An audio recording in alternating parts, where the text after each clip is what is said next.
Welcome to our YouTube channel for daily jobs update. और आज हम इस वीडियो में नैल्को लिमिटेड के न्यू रिक्रूटमेंट नोटिफिकेशन के ऑनलाइन फॉर्म अप्लाई प्रोसेस के बारे में पूरी जानकारी लेकर आ चुके हैं और मेरे दोस्त आपको पूरी जानकारी देंगे। जी हां दोस्तों, national aluminium company limited NALCO ने नॉन एग्जीक्यूटिव पोस्ट के 518 खाली पदों को भरने के लिए नोटिफिकेशन रिलीज कर दिया है। कैसे आप इन पोस्ट के लिए अपने फॉर्म अप्लाई कर सकते हो बिना कोई मिस्टेक किए हुए, इसकी पूरी जानकारी हम आपको स्टेप बाय स्टेप रजिस्ट्रेशन से लेकर प्रिंट तक देंगे। बस आपको इस वीडियो को स्किप के बिना शुरू से लेकर एंड तक देखना है। उसके बाद वीडियो पसंद आए तो इसे लाइक और शेयर कर दें, चैनल पर नए हो तो इसे सब्सक्राइब कर लें। गाइड, हम आपको यहाँ पर इस वीडियो में ये भी बताएंगे कि कौन सी वो कॉमन मिस्टेक है जिसे करने से आपके एप्लीकेशन फॉर्म यहाँ पर रिजेक्ट हो सकते हैं। आपको एंड तक हमारे साथ बने रहना है और फॉर्म अप्लाई करते हुए यहाँ पर कैंडिडेट के सामने जो जो प्रॉब्लम आ रही है उन सभी का सॉर्ट आउट आपको यहाँ पर इस वीडियो में मिल जाएगा। तो एंड तक आपको हमारे साथ बने रहना है। बिना कोई वक्त गंवाए चलिए शुरू करते हैं। आपको इस वीडियो के डिस्क्रिप्शन बॉक्स में हमारी वेबसाइट का लिंक मिल जाएगा। यहाँ पर आपको इस भर्ती के रिगार्डिंग सभी डिटेल्स प्रोवाइड कर दी गई है। National aluminium company limited NALCO ने नॉन एग्जीक्यूटिव पोस्ट के 518 खाली पदों को भरने के लिए नोटिफिकेशन रिलीज कर दिया है।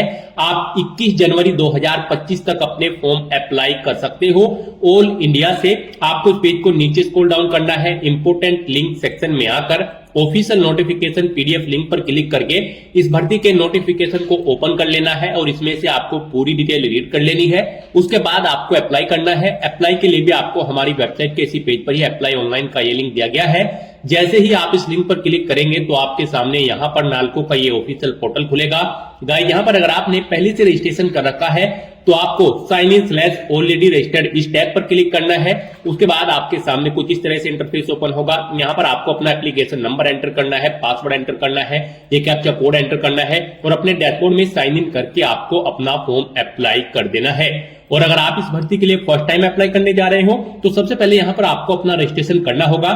उसके लिए आपको यहाँ पर न्यू रजिस्ट्रेशन की टैब दी गई है, आप इस टैब पर क्लिक करें। आपके सामने रजिस्ट्रेशन का फॉर्म ओपन होगा। उससे पहले आपको यहाँ पर कुछ जनरल इंस्ट्रक्शंस दिए गए हैं, आपको इन्हें केयरफुली रीड आउट कर लेना है। पेज को नीचे स्क्रॉल डाउन करना है, इस चेकबॉक्स को ओके करना है और फिर आपको प्रोसीड टू अप्लाई ऑनलाइन इस टैब पर क्लिक कर देना है। उसके बाद आपके सामने यहाँ पर कुछ इस तरह से इंटरफेस ओपन होगा।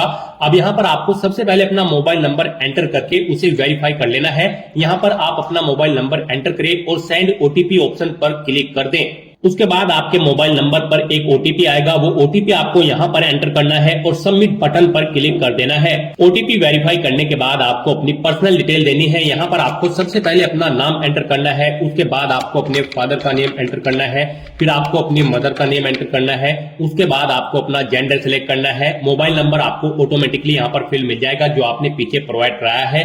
फिर आपको इस पेज को नीचे स्क्रॉल डाउन करना है और यहाँ पर आपको अपनी ईमेल आईडी एंटर करनी है, उसे एक बार फिर से एंटर करके कंफर्म कर लेना है। फिर आपको अपना आधार नंबर यहाँ पर एंटर करना है। उसके बाद आपको आपकी नेशनलिटी इंडियन ऑटोमेटिकली सिलेक्ट मिल जाएगी। फिर यहाँ पर आपसे पूछा गया है कि कौन सी पोस्ट के लिए आप अप्लाई करना चाहते हैं।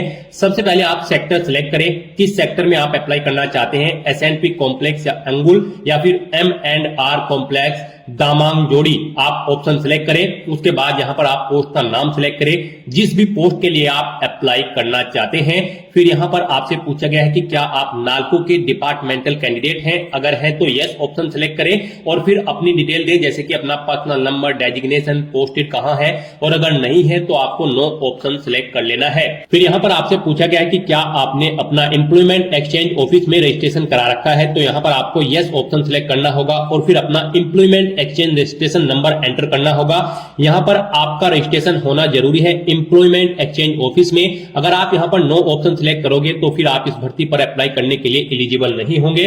उसके बाद यहाँ पर आपसे पूछा गया है आपका एक्सचेंज रजिस्ट्रेशन जो आपने करा रखा है वो कब तक वैलिड है। यहाँ पर आपको डेट सिलेक्ट कर लेनी है। फिर आपको रजिस्टर्ड एम्प्लॉयमेंट एक्सचेंज का नाम यहाँ पर एंटर करना है, कहां पर आपने अपना रजिस्ट्रेशन कराया है। फिर आपको सिटी और स्टेट रजिस्टर्ड एम्प्लॉयमेंट एक्सचेंज की यहाँ पर एंटर करनी है। उसके बाद यहाँ पर आपको अपनी कैटेगरी सिलेक्ट कर लेनी है। फिर आपसे पूछा गया कि क्या आप पीडब्ल्यूबीडी कैंडिडेट हैं और आपकी पीडब्ल्यूबीडी की परसेंटेज 40% से अबव है डिसेबिलिटी की, अगर है तो यस करें और फिर यहाँ पर अपनी परसेंटेज दे डिसेबिलिटी की और उसकी डिटेल दे अपनी डिसेबिलिटी की। और अगर आप पीडब्ल्यूबीडी कैंडिडेट नहीं है तो आपको नो ऑप्शन सिलेक्ट कर लेना है। फिर आपसे पूछा गया है कि क्या आप एक सर्विसमैन कैंडिडेट हैं, अगर है तो यस करें और फिर अपनी डिटेल दे, नहीं है तो आप नो ऑप्शन सिलेक्ट करें। उसके बाद आपसे पूछा गया कि क्या आप जम्मू और कश्मीर से बिलोंग करते हैं, अगर करते हैं तो यस करें और फिर उसकी डिटेल दे, नहीं करते हैं तो आप नो ऑप्शन सिलेक्ट कर ले। फिर आपसे पूछा गया है कि क्या आप यहां पर लैंड अफेक्टेड कैंडिडेट हैं, अगर है तो यस करें, नहीं तो नो ऑप्शन सिलेक्ट करें। फिर आपको अपनी डेट ऑफ बर्थ इस कैलेंडर में से सिलेक्ट कर लेनी है। उसके बाद आपको एग्जाम सेंटर सेलेक्ट करने हैं। यहां पर आपको 3 चॉइसेस दी गई है, आप एग्जाम सेंटर प्रेफरेंस अपनी चॉइस के अकॉर्डिंग यहां पर सिलेक्ट करें।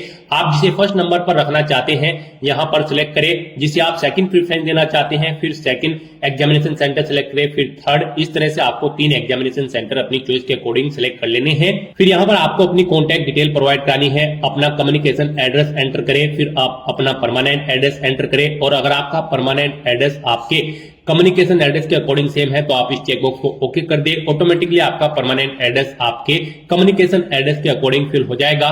उसके बाद आपको ये कैप्चा कोड यहां पर एंटर करना है, इस चेकबॉक्स को ओके करना है और फिर आपको सबमिट बटन पर क्लिक कर देना है।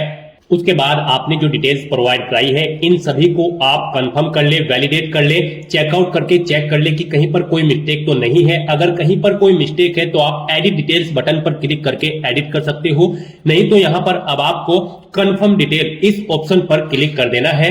फिर यहां पर आपको एक रजिस्ट्रेशन नंबर प्रोवाइड कर दिया गया है। ये रजिस्ट्रेशन नंबर और पासवर्ड आपका आपके रजिस्टर्ड मोबाइल नंबर और ईमेल आईडी पर भी सबमिट कर दिए गए हैं। आपको उन्हें केयरफुली नोट डाउन करके रख लेना है फ्यूचर यूज के लिए। और अब यहां पर आपको सेव एंड नेक्स्ट ऑप्शन पर क्लिक कर देना है।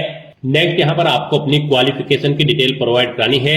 यहां पर गाइस हम आपको SUPT GOT ऑपरेटर जिनके लिए यहां पर 226 वैकेंसीज है इस पोस्ट के लिए अप्लाई करके दिखा रहे हैं। बाकी सब पोस्ट के लिए भी सेम ऐसे ही अप्लाई होगा। यहां पर इस पोस्ट पर अप्लाई करने के लिए आपका 10वीं क्लास पास आउट होना जरूरी है, प्लस ITI भी पास आउट होनी जरूरी है NCVT या फिर NCVT से, प्लस आपके पास 2 साल का अप्रेंटिसशिप सर्टिफिकेट भी होना जरूरी है। इलेक्ट्रॉनिक्स मैकेनिक या फिर टेक्नीशियन मैकेनोट्रिक्स, इलेक्ट्रीशियन, इंस्ट्रूमेंट मैकेनिक और फीटर ट्रेड के अंतर्गत। तो यहां पर आपको अपनी पोस्ट के अकॉर्डिंग अपनी क्वालिफिकेशन की डिटेल प्रोवाइड करानी है। सबसे पहले यहां पर आपको अपनी 10वीं क्लास की डिटेल प्रोवाइड करानी है। यहां पर 10वीं क्लास पास आउट होना सभी पोस्ट के लिए मैंडेटरी है। तो सबसे पहले दे यहां पर आप अपने बोर्ड का नाम जिससे आपने अपनी 10वीं क्लास पास आउट की है, फिर स्कूल या इंस्टीट्यूट का नाम एंटर करें। उसके बाद आप सब्जेक्ट बताएं किन सब्जेक्ट से आपने अपनी 10वीं क्लास पास आउट की है, साइंस, आर्ट या फिर कॉमर्स। उसके बाद आप कितने साल में आपने अपनी 10वीं क्लास पास आउट की है। कोर्स का टाइप सिलेक्ट करें, full time, passing year select करें, कब आपने अपनी 10वीं क्लास पास आउट की है, फिर टोटल कितने मार्क्स थे जिसमें से आपने मार्क्स ऑब्टेन किए हैं वो आप एंटर करें। कितने मार्क्स आपने ऑब्टेन किए थे वो यहां पर आप एंटर करें और फिर यहां पर आप अपनी परसेंटेज एंटर करें, कितनी % मार्क्स आपने ऑब्टेन किए थे। उसके बाद ऐसे ही यहां पर आपको अपनी 12वीं क्लास की डिटेल प्रोवाइड करनी है। सबसे पहले आपको बोर्ड का नाम देना है, कॉलेज का नाम देना है, सब्जेक्ट देने हैं। आपने साइंस, कॉमर्स या आर्ट जिस भी स्ट्रीम में अपनी 12वीं क्लास पास आउट की है वो यहां पर आप एंटर करें। कोर्स का ड्यूरेशन कितना था, यानी कि कितने साल में आपने अपनी 12वीं क्लास पास आउट की है। कोर्स का टाइप सिलेक्ट करें, आपने फुल टाइम की है या फिर कोरेस्पोंडेंस। पासिंग ईयर आप यहां पर सिलेक्ट करें। उसके बाद आपको टोटल मार्क्स देने हैं, फिर कितने मार्क्स आपने ऑब्टेन किए हैं वो एंटर करें, परसेंटेज आप अपनी एंटर करें। फिर आपको अपनी ITI की डिटेल यहां पर प्रोवाइड करनी है। यहां पर ये मैंडेटरी है। सबसे पहले आप बोर्ड या काउंसिल का नाम दें जिससे आपने अपनी ITI कंप्लीट की है। इंस्टीट्यूट, कॉलेज या फिर स्कूल का नाम एंटर करें। फिर ट्रेड या डिसिप्लिन सिलेक्ट करें, किस ट्रेड या फिर डिसिप्लिन में आपने अपनी ITI यहां पर कंप्लीट की है। कोर्स का ड्यूरेशन कितना था वो आप सिलेक्ट करें। कोर्स का टाइप सिलेक्ट करें, फिर पासिंग ईयर आप सिलेक्ट करें। उसके बाद टोटल मार्क्स एंटर करें, कितने मार्क्स आपने ऑब्टेन किए हैं वो आप यहां पर एंटर करें। अपनी परसेंटेज दें, ITI में आपने कितने % मार्क्स ऑब्टेन किए हैं। फिर उसके बाद अगर आपने कोई और क्वालिफिकेशन कर रखी है जैसे कि ग्रेजुएशन या फिर पोस्ट ग्रेजुएशन या कोई स्पेशल एजुकेशन क्वालिफिकेशन आपने कर रखी है तो उसकी डिटेल भी आप यहां पर सेम ऐसे ही प्रोवाइड करा सकते हैं। सबसे पहले आप यूनिवर्सिटी का नाम दे, कॉलेज का नाम दे, डिग्री का नाम दे, सब्जेक्ट बताएं किस सब्जेक्ट में आपने अपनी क्वालिफिकेशन की है। कोर्स का ड्यूरेशन सिलेक्ट करें, कोर्स का टाइप सिलेक्ट करें, पासिंग ईयर सिलेक्ट करें, किस ईयर में आपने पास आउट की है। टोटल मार्क्स एंटर करें, कितने मार्क्स आपने ऑब्टेन किए हैं वो एंटर करें और अपने परसेंटेज आप यहां पर एंटर कर दे। फिर यहां पर आपको 2 साल का अप्रेंटिसशिप के सर्टिफिकेट की डिटेल देनी है या फिर अगर आपने रजिस्ट्रेशन करा रखा है तो उस रजिस्ट्रेशन की डिटेल आपको यहां पर प्रोवाइड करनी है। सबसे पहले आपको बोर्ड, काउंसिल या फिर इश्यूइंग अथॉरिटी का नाम देना है। इंस्टीट्यूट, कॉलेज या स्कूल का नाम दे। एलिजिबिलिटी सर्टिफिकेट सिलेक्ट करें, किसमें आपने अपना सर्टिफिकेट किया है। उसके बाद सर्टिफिकेट कब आपको इश्यू हुआ है वो डेट आप सिलेक्ट कर ले। फिर स्टेट सिलेक्ट करें, किस स्टेट से आप ये सर्टिफिकेट इशू हुआ है या फिर आपने रजिस्ट्रेशन करा रखा है। फिर आपने जो अप्रेंटिसशिप की ट्रेनिंग ले रखी है उसकी डिटेल आपको देनी है। इंडस्ट्री या ऑर्गेनाइजेशन का नाम दें जिसमें आपने ट्रेनिंग ली है। नेचर ऑफ ट्रेनिंग यहाँ पर आप एंटर करें, कब से कब तक आपने ट्रेनिंग ली है वो डेट्स आप यहाँ पर सिलेक्ट कर ले। उसके बाद आपको डिक्लेरेशन सेक्शन में आना है, इस चेकबॉक्स को ओके करना है और सबमिट बटन पर क्लिक कर देना है। उसके बाद यहाँ पर आपको आपकी ये जो डिटेल आपने प्रोवाइड कराई है पूरा प्रीव्यू शो कर दिया गया है। आपको सभी डिटेल चेकआउट करनी है। कहीं पर कोई मिस्टेक है तो आप एडिट डिटेल ऑप्शन पर क्लिक करके एडिट कर ले, नहीं तो यहाँ पर अब आपको कंफर्म डिटेल इस ऑप्शन पर क्लिक करना है। उसके बाद आपके सामने कुछ इस तरह से इंटरफेस ओपन होगा। अब यहाँ पर आपको सेव एंड नेक्स्ट ऑप्शन पर क्लिक कर देना है। अब यहाँ पर आपको अपने डॉक्यूमेंट्स अपलोड करने हैं। उसके बाद यहाँ पर आपको गाइज अपना फोटो और सिग्नेचर अपलोड करने हैं। यहाँ पर आपका फोटो और सिग्नेचर जेपीजी या फिर जेपीईजी फॉर्मेट में होना चाहिए। यहाँ पर कैंडिडेट मोस्टली इसी सेक्शन में गलती करते हैं। आपको दी गई गाइडलाइंस के अकॉर्डिंग अपने फोटो और सिग्नेचर अपलोड करने हैं, अदरवाइज आपका एप्लीकेशन फॉर्म रिजेक्ट हो सकता है। इसी के बारे में हम बात कर रहे थे स्टार्टिंग में। इस सेक्शन को आपको केयरफुली कंप्लीट करना है, अदरवाइज आपके एप्लीकेशन फॉर्म रिजेक्ट हो सकते हैं। फोटोग्राफ आपका यहाँ पर 10 से 200 केबी के बीच में होना चाहिए और डायमेंशन उसका 3.5 सेंटीमीटर इंटू 4.5 सेंटीमीटर होना चाहिए। सिग्नेचर का जो साइज है आपका 4 केबी से 30 केबी के बीच में होना चाहिए और उनका डायमेंशन 3.5 सेंटीमीटर से 1.5 सेंटीमीटर के बीच में होना चाहिए। और आपके सिग्नेचर यहाँ पर व्हाइट पेपर पर ब्लू या ब्लैंक इंक पेन से होने चाहिए। तो यहाँ पर आपको अपना फोटो अपलोड करना है, फिर आपको अपने सिग्नेचर अपलोड करने हैं। उसके बाद यहाँ पर आपको अपने अदर डॉक्यूमेंट्स अपलोड करने हैं, जैसे कि आपका कास्ट सर्टिफिकेट अगर आप रिजर्व कैटेगरी से बिलोंग करते हैं, फिर आपको अपनी 10वीं क्लास का सर्टिफिकेट, 12वीं क्लास का सर्टिफिकेट, आईटीआई का सर्टिफिकेट और यहाँ पर आपके जो भी एम्प्लॉयमेंट एक्सचेंज सर्टिफिकेट है या फिर अप्रेंटिसशिप डॉक्यूमेंट जो भी रिक्वायर्ड है, आईटीआई मार्कशीट वगैरह, आप इन्हें 1 बाय 1 करके अपलोड कर दें। तो यहाँ पर आपको अगर आप अपना फोटो अपलोड करते हैं तो आपको फोटो सिलेक्ट करना है, चूज फाइल बटन पर क्लिक करना है, फाइल को सिलेक्ट कर लेना है और अपलोड बटन पर क्लिक करके अपना फोटो अपलोड कर देना है। जैसे ही आप अपलोड बटन पर क्लिक करेंगे फिर यहाँ पर आप व्यू के इस लिंक पर क्लिक करके अपना फोटो चेकआउट कर सकते हो। ऐसे ही यहाँ पर आपको अपना सिग्नेचर और बाकी के सभी डॉक्यूमेंट सिलेक्ट करके उन्हें 1 बाय 1 करके आपको चूज फाइल बटन पर क्लिक करके फाइल्स को सिलेक्ट करके अपलोड बटन पर क्लिक करके अपलोड कर देना है। उन सभी की लिस्ट आपको यहाँ पर शो कर दी जाएगी और फिर आपको डिक्लेरेशन सेक्शन में इस चेकबॉक्स को ओके करना है और सबमिट बटन पर क्लिक कर देना है। अपने सभी डॉक्यूमेंट अपलोड करने के बाद जैसे ही आप सबमिट बटन पर क्लिक करेंगे आपके सामने मैसेज शो हो जाएगा, आपका एप्लीकेशन फॉर्म सक्सेसफुली सबमिट हो चुका है। आपको ओके के इस बटन पर क्लिक करना है।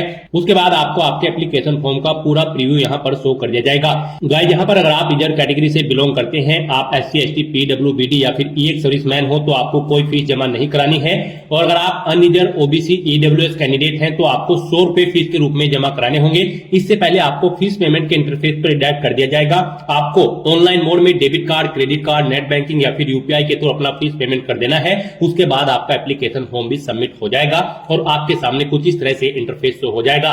यह आपके एप्लीकेशन फॉर्म का पूरा प्रीव्यू है। यहाँ पर आपको प्रिंट के इस बटन पर क्लिक करके अपने एप्लीकेशन फॉर्म का एक हार्ड कॉपी प्रिंट आउट ले लेना है, फ्यूचर यूज के लिए, फ्यूचर रेफरेंस के लिए। तो दोस्तों ऐसे आप NALCO limited non executive 518 post के लिए अपना फॉर्म अप्लाई कर सकते हो बिना कोई मिस्टेक किए हुए। आज की इस वीडियो में बस इतना ही।